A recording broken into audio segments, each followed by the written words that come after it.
starting with the same substrate. We are not changing, just we keep going on down the way. How we achieve that?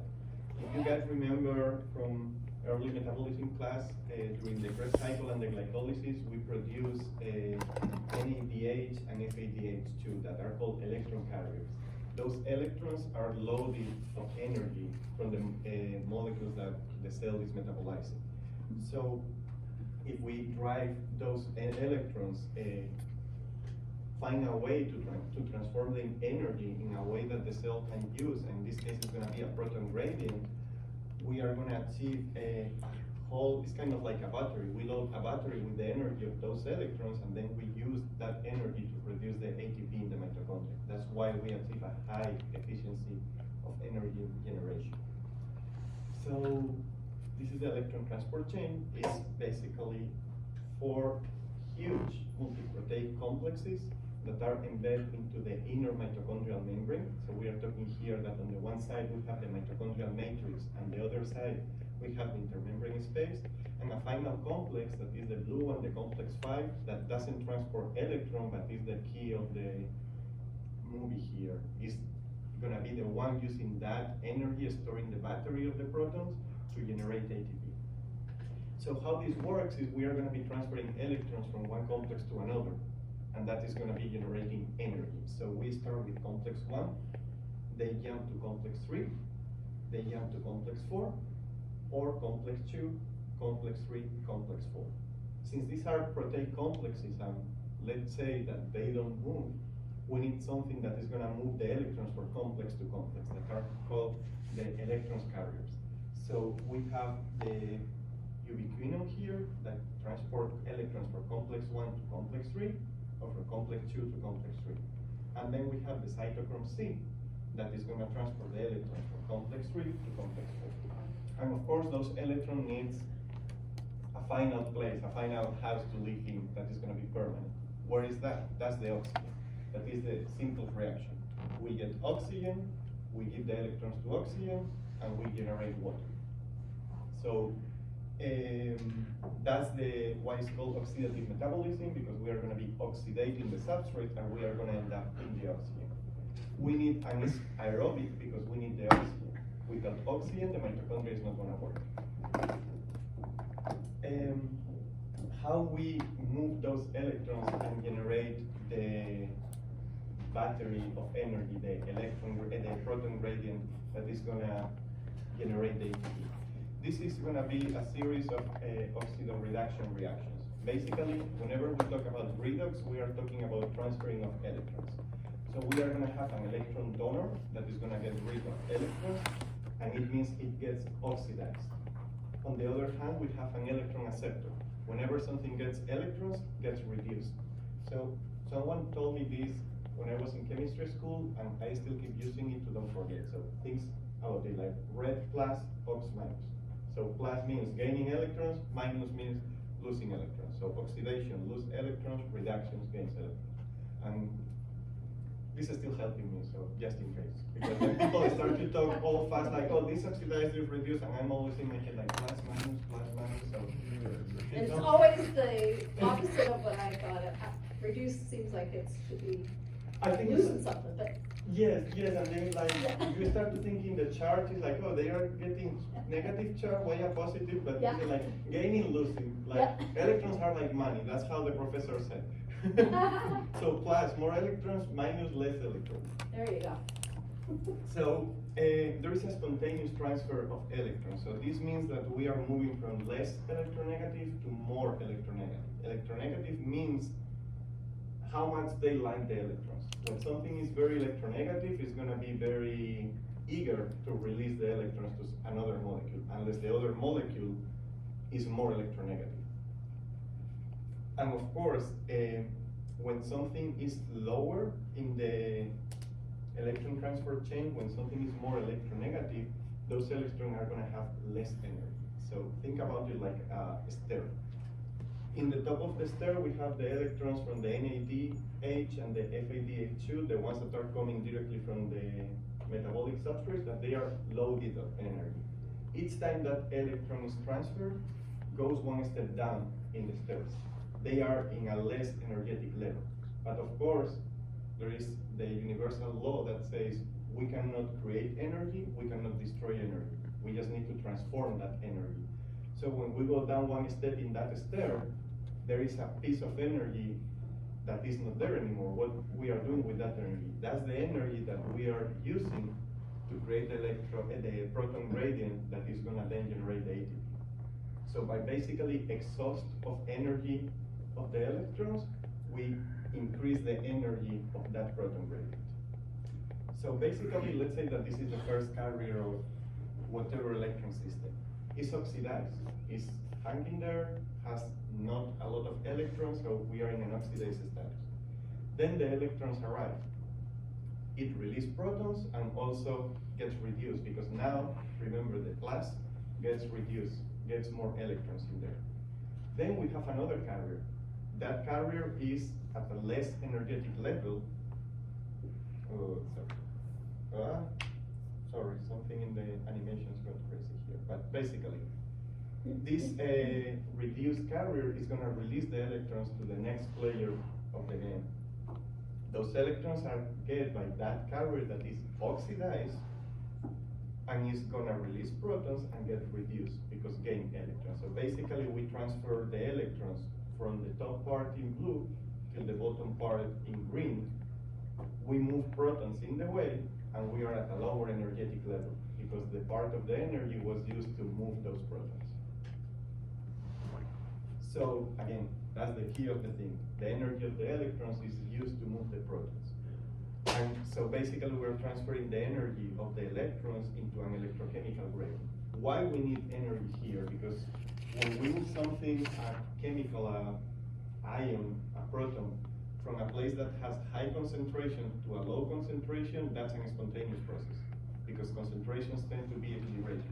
However, here we are pumping protons from a place where we have low to a place where we have more. So that's why we require energy, and that's why we are stealing that energy from the electrons while we transfer the electrons, because we are trying to fill up a room with balls that is already filled with balls. So we need to push the balls inside. So that happens because the inner mitochondrial membrane is not permeable to protons. The protons cannot cross the membrane. So they, unless we have a transporter, they get stored in that intermembrane space. And this is our representation. So NADH give electrons to complex 1, complex 1 pumps protons. Then the electrons get transferred to the first carrier, then to the second complex, that is the complex 3, that again pumps protons. And then transfer to cytochrome C, to complex 4, and finally to the oxygen. And complex 4 also pumps protons. So this is called a proton motive force. Basically, we achieve a force by moving protons, accumulating them in the intermembrane space. So basically, one summary of this part would be, we harvest the electrons during other metabolic reactions, Krebs cycle, glycolysis, store them into the NADH, FADH2, and those electrons are entering to the electron transport chain, entering to the system. Second, those electrons, in the way they move down the electron transport chain, they are gonna provide energy to move those protons across the membrane. And very important, remember this, across gradient. We are going from less to more. That's why we need energy.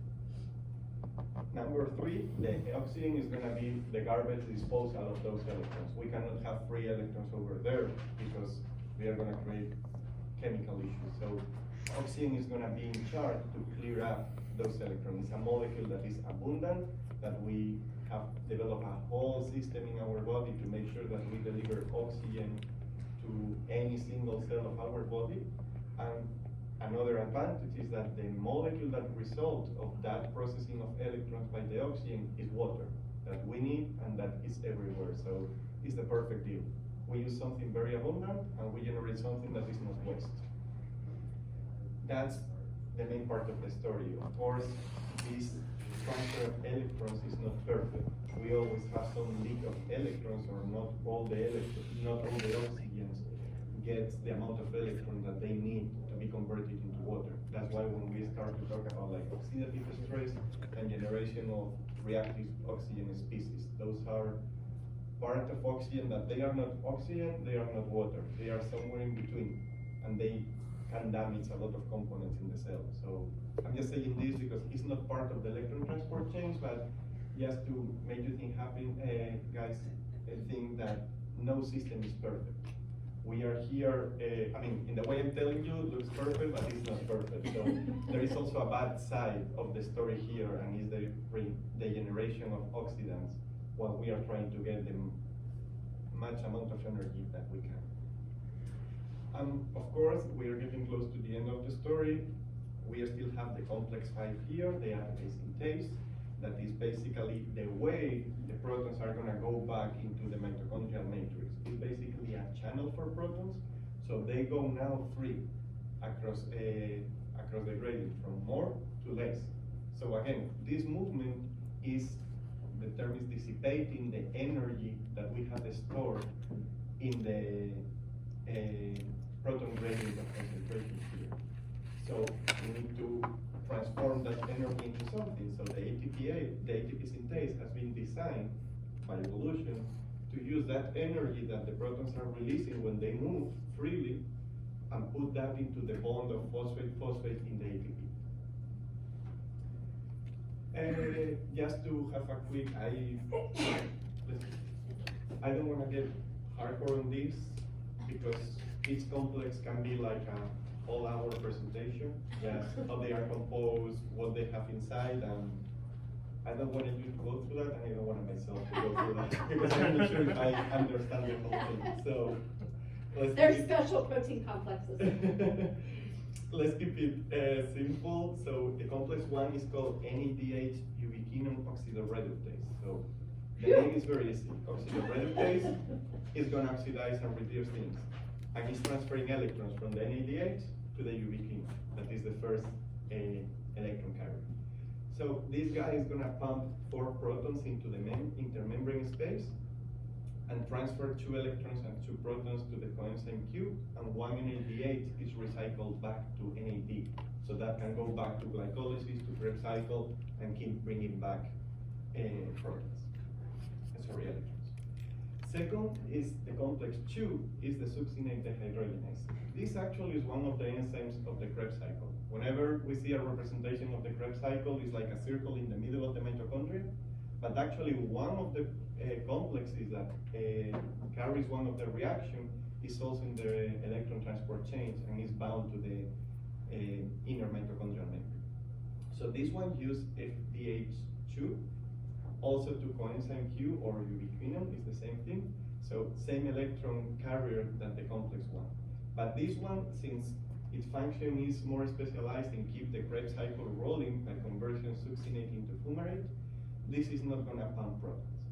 So the first point here, the energy that we obtain from NADH is bigger than the energy that we obtain from the FDH2. Because NADH is gonna be using complex 1 that pumps protons, but FDH2 is not gonna use complex 1, it's gonna use complex 2 that do not pump protons. Complex 3, this is the way where they both converge and is the common path, is the coenzyme Q cytochrome C oxidoreductase. Again, oxidation reduction from coenzyme Q to cytochrome C. So receives the coenzyme Q, transfer the electrons to cytochrome C.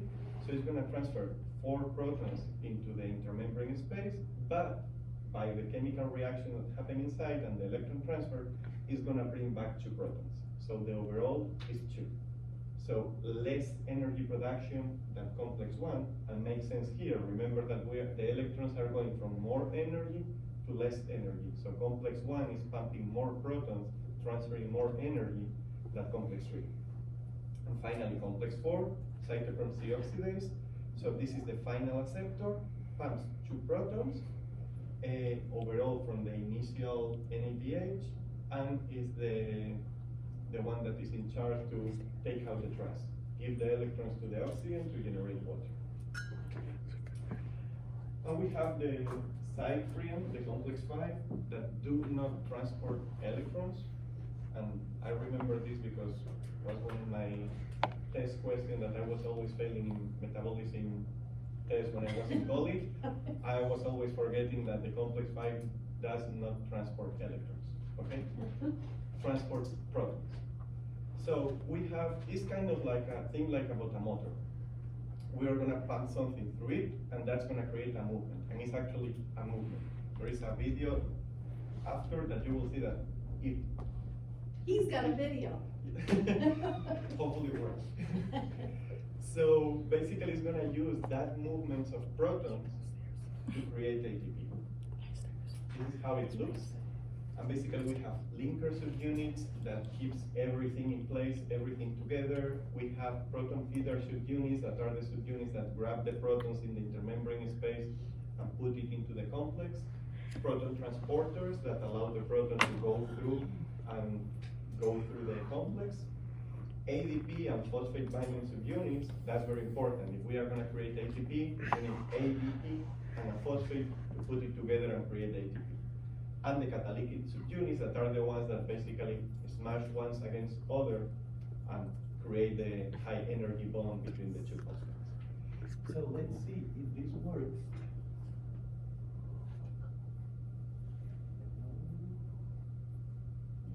Okay, let me try this one.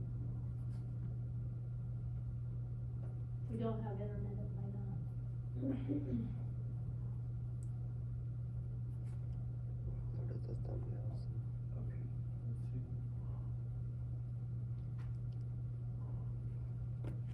Yes, okay. So, I'm gonna remove the music. So basically, this is it. You see the blue balls are the protons, so they are coming here. When they pass through, the orange part turns, and you see that the pink part kind of like, they don't turn, but kind of like shake. So that shake is the part that is putting together the ADP and the phosphate. So the movement of the orange makes the pink part shake. So the proton transporter, and this is called the kind of like the axle of the motor. The turn of that transfers the energy to the head of the ATPase, making it transfer the energy to the ADP. So here we have like a lot of energy transfer. The movement of the protons creates energy that is used by the orange part, by the axle, to turn. And that kinetic movement, there is no any more chemical energy. This kinetic energy is transferred to the head, to the catalytic subunits that move and transfer the energy to create the new bond. Again, chemical energy between the ADP and the the phosphate to create ATP. So we have here a whole process of we can talk about electric energy or electrochemical energy in terms of redox reactions that transfer to a chemical energy in terms of like a proton gradient, to kinetic energy, to back to chemical energy in terms of like a chemical bond. That's how the whole system has been designed to transfer energy from the food to the ATP. I'm gonna try to get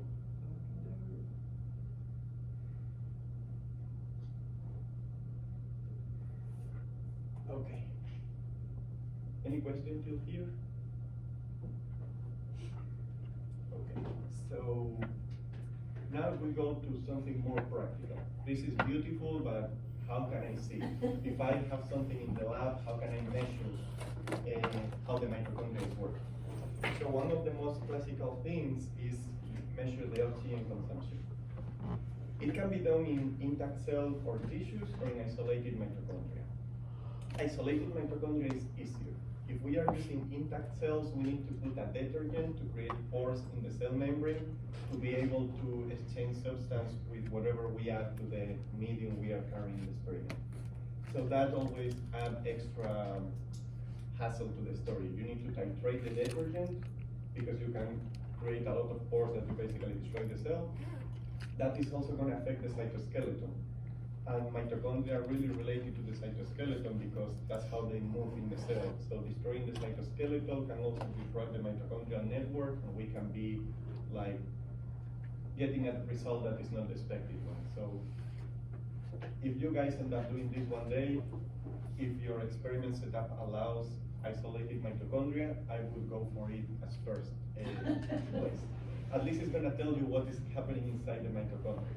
Of course, we are taking the mitochondria out of the tissue. This is always another biological variable, but at least as first touch, isolated mitochondria is always easier to work with. Usually it's measured through a Clark electrode, that is an oxygen electrode. So basically it has a membrane that allows the pass of oxygen and then a reaction by the electrode. So we convert the levels of oxygen into electrical signal that is processed by the electrode. So changes in the oxygen concentration outside are gonna create movement of oxygen through that membrane and making the reaction going in one way or in another way, so creating different current in the electrode that is gonna be recorded by the machine. And this sounds super fancy, but basically you only need two things: a table to put the equipment and a bunch of money to buy that equipment. That is usually the problem. So there are two systems like the Ouroboros and the Seahorse. So they have different characteristics. Some of them, depending what you want to measure, works better with isolated mitochondria, with intact cells. The cost of the reagents is different. So, but they are really good equipment to measure this. I promise I'm not getting any commission. It's just like the two famous, most famous and more standardized. This is also important because sometimes when we try to publish the results, if you say, oh, I had a homemade setup, they are gonna give you a harder time because, oh, prove that this is working well, how is the homemade setup? That if you tell them, hey, I bought this, that is a standard, I use the standard reagents, they don't discuss that much about the technical part. So it's also more expensive, but sometimes easy is the way down the road. Okay, so first what we need is an extracellular medium. I'm gonna talk about isolated mitochondria. So imagine we are gonna have a chamber, we are gonna drop the mitochondria there inside the machine, and that's gonna be,